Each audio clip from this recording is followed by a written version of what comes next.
referred to me. Hello, welcome to the UCCS Undergraduate Showcase. It's one of the highlights of every term when we come together and we hear about all the results of the hard work that our students have been engaged in over the past 10 weeks or so. We try at UCCS to create an integrated experience for you as students where there's a mix of experiential learning and internships and classroom learning and classes, and then project-based learning that in some cases ties the two together. And there's some method behind the madness, you know, in part we hope that this experience, as arduous as it might have seemed at times, as many challenges as there may have been for you at times, we hope that this has provided you with experience in generating really useful evidence that can be applied to policy, and understanding where evidence comes from and why some is good and some is bad and how to tell the difference. So thank you for everything you've done, all of your hard efforts, and we really look forward to your presentations. But before we get started with those, I just want to say a word to internship hosts who we really value. Obviously couldn't have an experiential learning program without people in offices who are willing to offer students experiences. And so to the internship hosts who could join us today, thank you so much. You do make our program possible. So thank you, and let's get going. Great, thank you so much, Dr. Kravitz. And so in regards to our undergraduate research showcase format, so I will go ahead and call on each student, state where it is that they're interning. They will go ahead and kind of share their screen and share their poster presentation. And then there'll be a question for each student. And I'll turn the question first over to the internship host site. But if there's not a question from the internship host site, then I'll open it up to the academic team. And we'll kind of go in that pattern where it's, you know, one presentation, one question, one presentation, one question. However, at the end, if there is time permitting, there will be an open Q&A where anyone in the audience and any of our academic team members can ask questions of any of our students who presented during the session. All right, great. And so with that, we're going to go ahead and get started. Our first student that will be kicking us off for session C is Hugo Solis, who interned with the Office of U.S. Congresswoman Doris Matsui. Hi, can everyone hear me okay? Yeah, we can hear you okay, yep. Okay, and can everyone see my screen? Oh, there we go. Now we can, thank you.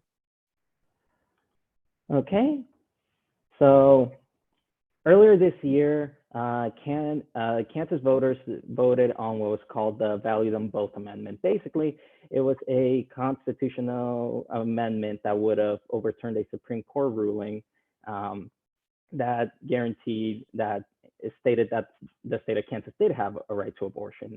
Now originally it didn't draw too much attention until the U.S. Supreme Court overturned Roe v. Wade in Dobbs v. Jackson. Now, polls leading up to the election, which was done during the primary election, showed that it would be a really tight race. But in the end, it ended up being kind of this blowout. The amendment failed by a large margin, which raises the question of why. So to look at that, my hypothesis is that Kansas counties with higher rates of educational attainment, higher population density, and smaller white populations would vote against the amendment at higher rates. Now, to look at that, I looked at pairs of counties with similar partisan makeups, but differences in the aforementioned factors. This was so that I could control for party and make sure that it was these factors specifically that were the ones that were influencing the results. And my findings were that there was a correlation with educational attainment rates and population density, but there wasn't any correlation with the percentage of the population that was solely white. This kind of implies that there were other factors aside from partisan makeup that influenced the results of the election, and that my hypothesis is at least somewhat correct. And it just shows that going forward for future ballot initiatives like this, they are not going to be solely decided by partisan makeup of states. Thank you. All right, great. Thank you so much, Hugo, for your presentation today. And so if there is a question from the internship host site, if you'd like to go ahead and raise your hand. All right, and otherwise over to the academic team. All right, Dr. Kravitz. Hi, Hugo. I enjoyed that. I guess one technical question was, did you estimate the correlation between these factors just visually, or was there some kind of statistical test? And then my more substantive question is, what do you think was going on in those rural counties that supported the act? Given that it sort of flies against the conventional wisdom that rural counties are typically more conservative. So for the first question, were you asking how I determined which counties had a similar partisan makeup or had a difference in the factors that I listed? I guess more like when you said that for example, educational attainment was correlated with voting patterns in particular counties. Did you use a correlation coefficient or some other statistical measure of correlation, or were you looking at it graphically and making those judgments based on the visuals? Well, mostly it was visual, but the other thing about it is that when I put all my data together, I just noticed that every county that had a higher rate of educational attainment always voted against the amendment at a higher rate than the ones that had the lower educational attainment rate between the pairs, which is how I came to that conclusion. For the second question, why did some of those rural counties vote the way they did? So a lot of the differences that I found were a lot of the times they weren't enough to flip the county from voting no to yes. It was but instead of voting no at 30%, they voted no at 40%, which showed that there was some difference there. As for the specific counties that voted no, I did notice that those tended to have slightly larger population densities and higher rates of educational attainment. I think there was one or two outliers, but there were differences in educational attainment and population density. Since Kansas is kind of small though, sometimes it was a county having 5 people per square mile versus 70, which 70 is still not very large, but 70 compared to 5, it can be pretty significant. Great, thank you. Great, thank you so much, Hugo, for the great presentation, and Dr. Kravitz for the question. And so our next student that will be presenting today is Joshua Tomlin, who interned with the Office of California State Senator Ben Allen. Hello, thank you so much. Let me share my screen here. All right, you able to see that? Yes, looks great, thank you. Perfect, awesome. So young people, millennials and Gen Z now make up the largest block of eligible voters in the United States at 38%. People under 30, however, are still voting much less than their older counterparts, as you can see in Figure 1. With the recent frenzy of media coverage surrounding high-profile unionization efforts at firms such as Starbucks and union approval ratings being at nearly 60-year highs, as you can see in Figure 2, I thought it would be interesting to measure the effect that being a member of a union has on voter turnout of people under 30. I hypothesized that being a member of a union would increase a person's likelihood of voting because of the intrinsically political nature of being in a union. Using the Congressional Cooperative Election Study, I looked at vote-validated responses from 61,000 survey takers, and my independent variables were being under 30 and being in a union. My dependent variables were whether they voted or not.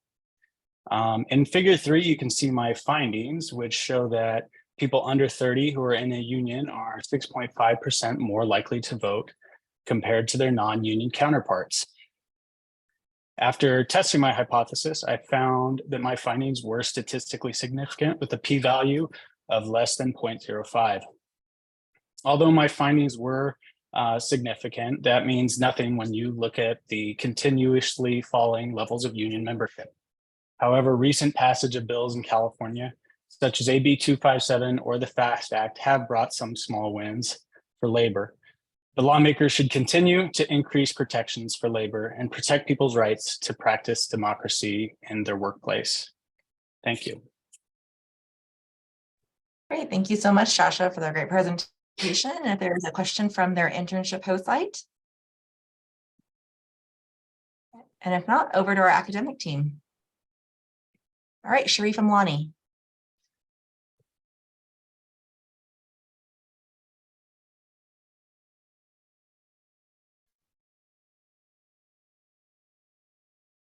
Oh, Sharif, we don't hear you, but I do see that you are unmuted, so I'm not sure why we don't hear you.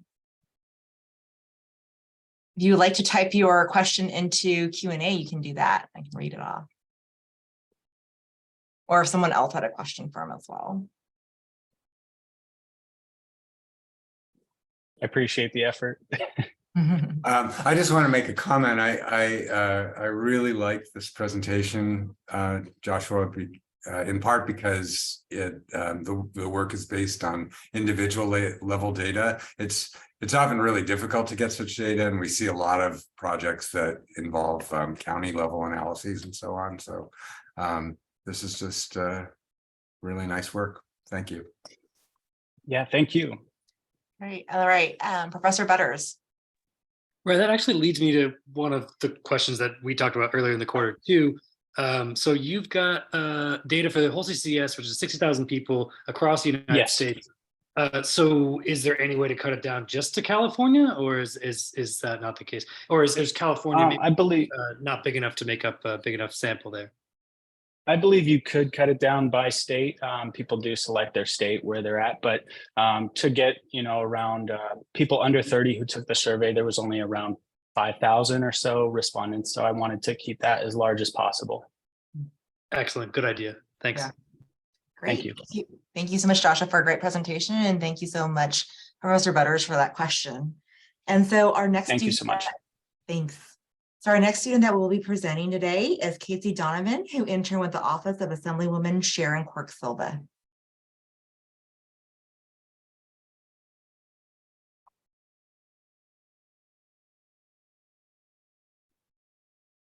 Hi, can you hear me? Yes, we can, Casey. Very good. 1 second. All right. Good afternoon. I'm Casey Donovan from UC San Diego. California's minimum wage rate of $15 per hour is not remotely close to the $39 hourly salary needed to afford a fair market 2-bedroom rental in the state. This is overwhelmingly tied to California's decades-long housing underproduction, where demand has soared and supply is scarce. The blame falls heavily on not in my backyard NIMBY opposition. Through their efforts to stymie high-density housing construction, apply rental price caps, and aid homelessness through transitional housing, efforts must be made to push back on a status quo that works for few. My hypothesis stated, as median income and single-family units per 100,000 people rise in each of the 58 counties, so would their likelihood to vote in line with NIMBY propositions. Using county voting records from the Secretary of State's website, 6 propositions were chosen based on housing, homelessness, and rental caps between the years 2002 and 2020. Then averages were calculated to define the degree of NIMBYism. These averages were analyzed along with annual median income and new single-family housing units by county, which revealed a slightly significant negative correlation between median income and NIMBYism. This means as median income rose, NIMBYism slightly fell. Though statistically significant correlation cannot be confirmed when using aggregated data, these results may be considered when assessing where state resources can be best directed to combat NIMBY opposition on a county level and advocate for new policy geared toward helping low-income constituents, such as housing stability programs, short-term transitional housing, or tax breaks for renters. Thank you.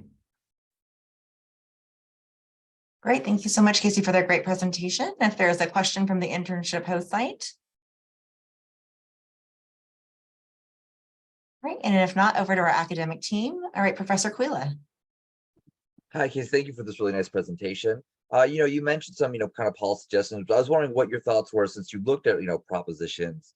Do you have any advice for, what YIMBY campaigns could do to, increase their support for propositions, or, that they support, or decrease support for propositions that they don't support? I'm sure that you know this best. It really does come down to money, and money needs to be funneled in certain counties. So I'd hate to pin it on that, but that is the main driving factor. Fair enough. Thank you so much for your answer. Great. Thank you so much, Casey, for that great presentation, and Professor Quila for your question. And so our next student that will be presenting is Fatima Maldonado, who interned with the Office of California State Governor Gavin Newsom. Hello, can you hear me? Yes. Okay. So over 5 million students are currently enrolled in K through 12 schools as of the 2020 census. In Figure 1, we can see the populations of the grades 3rd, 7th, and 11th, the ones I chose to focus on for this study. For my hypothesis, I decided if we increase the public access to books, such as public libraries and at-home delivery services, will students' reading levels improve? I did this with a small N study and focused on 10 counties, which I pulled from the Dolly Parton's Imagination Library website, and used the California State Testing website, which focused on the 2021 and 2022 school years. In Figure 2, you can see the relationships between public access to books in libraries and at-home delivery services in the 10 counties. And in Figure 3, the proficiency levels from the California State Test. On average, 7th graders did do the best in testing. And we can see with Calaveras and Lake counties that because of the smaller populations, they seem to have worse test scores. So in conclusion, I believe if we allocate more resources to the smaller counties, they will have improved test scores, as we can see with Alameda and San Francisco counties, because they have higher populations and higher resources, they have the higher test scores. Thank you. All right, great. Thank you so much, Fatima, for that great presentation. And so we do have a question from Emily Patterson. And Emily, I just went ahead and mute you, but you'll probably have to mute on your end too. Perfect. Hi, Fatima, great presentation. Question for you. So access to resources seems like a great policy solution, but I wonder, did you consider how to publicize those new resources should they become available, how to make sure the community knows they're able to utilize such resources? I think that if we do kind of publicly commercials or even on social media present these services to the communities, that we can get the voice out there so that the communities have the resources that they need. Yeah, I think where the public sees the most is where we should allocate the resources for that. Great, thank you. Great. Thank you for a great presentation, Fatima, and thank you, Emily Patterson, for the question. And so our next student that will be presenting is Cena Nasser, who is intern with the Office of California State Governor Gavin Newsom. Hi, can you guys hear me? We can hear you, yep. Perfect. Okay. Let me just start screen recording.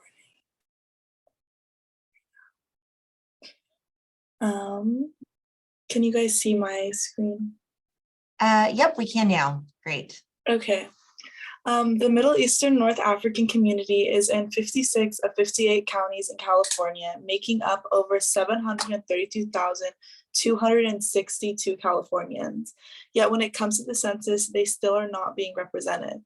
The census helps to determine the nation's demographics and where to allocate federal funding. I hypothesize that there is an increase in graduation rates in the Hispanic Latinx community after being put on the census. I'm conducting this research through a case study where I analyzed the Hispanic community's graduation rates in California from 1999 to 2020. I've pulled data from WestEd, the California Department of Education, and the US Department of Education. Looking at the data, there was a slow increase in graduation rates from 1999 to 2005. The Hispanic community was then added to the census in 2005. From there, you can see on Figure 2 a much bigger increase of 9.7% in graduation rates. compared to previously averaging at 1.1%. Being added to the census provides communities with access to federal funding and properly supported programs. While my data doesn't strongly support my hypothesis due to missing data between the years of 2006 and to 2008, the MENA community would still heavily benefit from being added onto the census. The purpose of the study was to see how the census impacts the success of the Hispanic community measured by graduation rates. And from there, making the statement that you'd see the same increase in success in the MENA community. If they were to be added, the MENA community would only see greater success. The Arab population in California is only steadily growing, as you can see in figure 3, and they must be properly supported and represented. I still recommend the Office of Management and Budget to listen to the U.S. Census Bureau's recommendation of adding Middle Eastern and North Africans to the census. Thank you. Great, thank you so much, Cena, for a great presentation. And if there's a question from the internship host site. And if not, over to the academic team.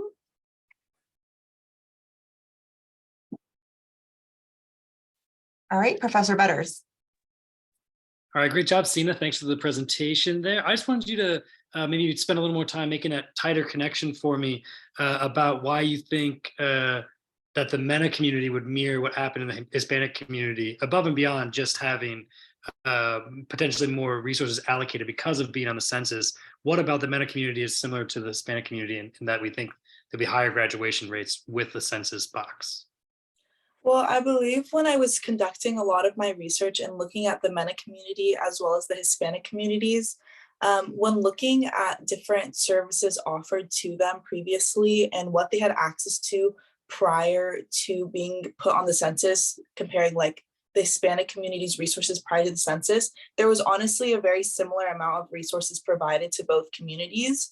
But then you obviously see an increase in resources and funding after the Hispanic community was put onto the census. So I believe that if we were to add the MENA community onto the census, we would see that same increase, seeing that they previously had a similar amount of resources allocated to them both. And I also think it's good to know that population-wise, there's a large Hispanic and Latinx community population in California. And California itself also has one of the higher population of MENA communities in the United States. So them both playing larger roles in the population demographic-wise from what we know and what's being reported. I believe it was important to compare those two groups. Yeah. Excellent. Thank you so much. Great. Thanks so much, Cena, for a great presentation. And thank you, Professor Butters, for that question. And so our next student that will be presenting is Olivia Thomas, who interned with the Office of California State Governor Gavin Newsom. Hello. All right. Can you see my screen? Yes, looks great. Okay. All right.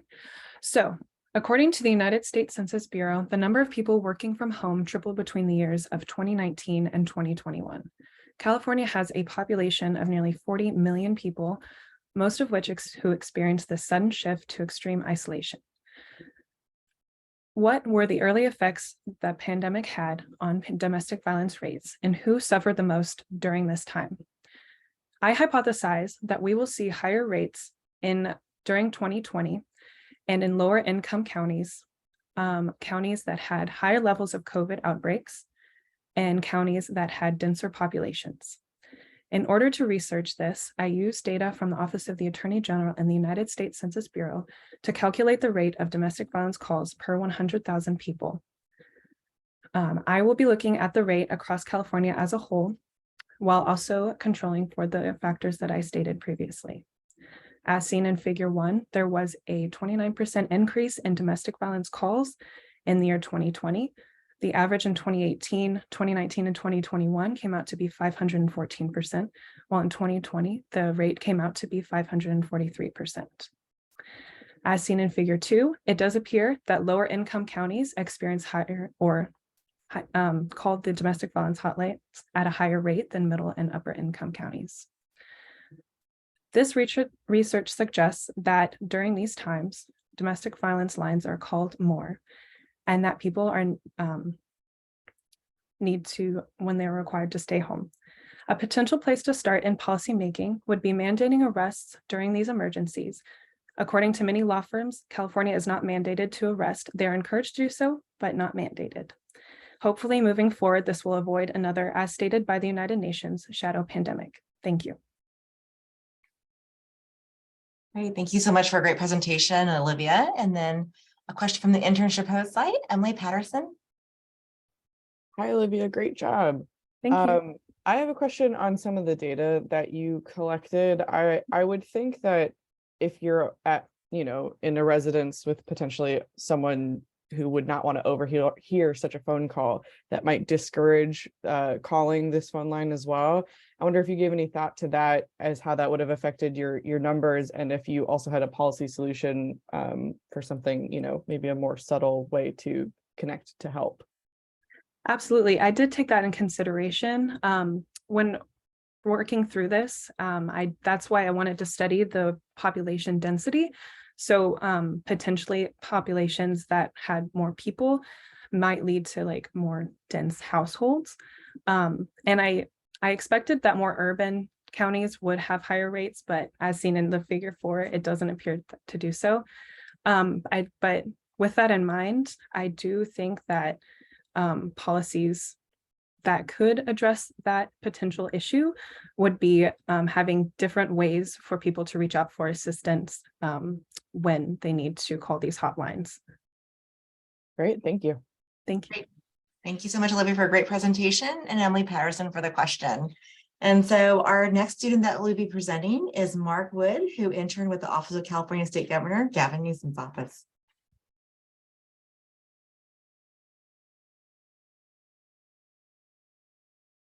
Hey everyone, I'm Mark Wood from UC Davis. So the prevalence of Parkinson's disease has doubled in the last 25 years, and in 2020 killed over 4,100 people in California. Manganese is a contaminant that is a suspected environmental cause of Parkinson's disease, and in 2019 was sampled above the minimum reporting level in 964 groundwater public water systems. This led me to question, is your health at risk from the contamination in your public water system? I hypothesized that as the average level of manganese increases, the Parkinson's death rate will increase in those counties. To test this, I gathered 2019 data from the EPA's 4th unregulated contaminate monitoring rule for water systems that registered manganese above the minimum reporting level of 0.4 micrograms per liter. Next, I made a regression model that controls for the senior citizen rate per 100,000 residents and median household income, then analyze the relationship against 2020 Parkinson's death data from the California Health and Human Services Open Data website. To show the results in figure 1, I made a county level map that shows the average manganese levels and Parkinson's death rate side by side. My regression model in figure 2 suggests that for every microgram per liter unit increase in average manganese level, we can associate an additional 0.17 Parkinson's deaths per 100,000 residents. This slightly positive relationship that is shown in figure 3 implies we should continue regulating, reporting, and be aware of the contaminants in our water system. Thank you. Great, thank you so much, Mark, for the great presentation. And then there is a question from Emily Patterson. Hey, Mark, great presentation. My question for you is kind of, the next step in, after your data. As I'm sure you've seen in California, we get a lot of notifications that, if you walk in someplace, there could be cancer-causing chemicals, there could be something in the water, right? We get a lot of those notifications that we kind of can end up tuning them out. If this was something that we found to be impactful towards health, do you have any recommendations for how we would make the public aware of that in a meaningful way?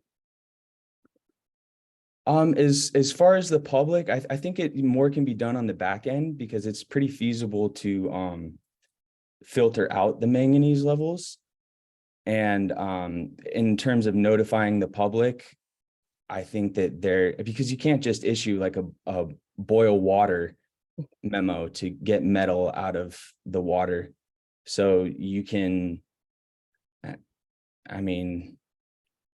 don't know, I guess just issue statements through social media and, through the Health and Human Services website kind of make a notification. But I would also say that it is not at an alarming level.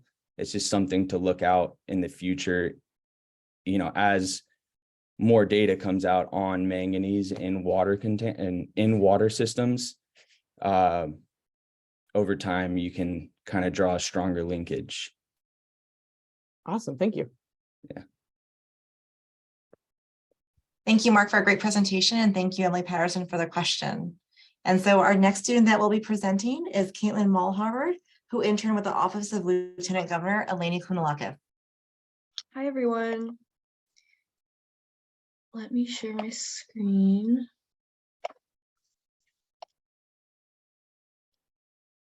Can everyone see that okay? Yes, thank you. Okay. So race and socioeconomic status are only two factors that affect life expectancy in the US.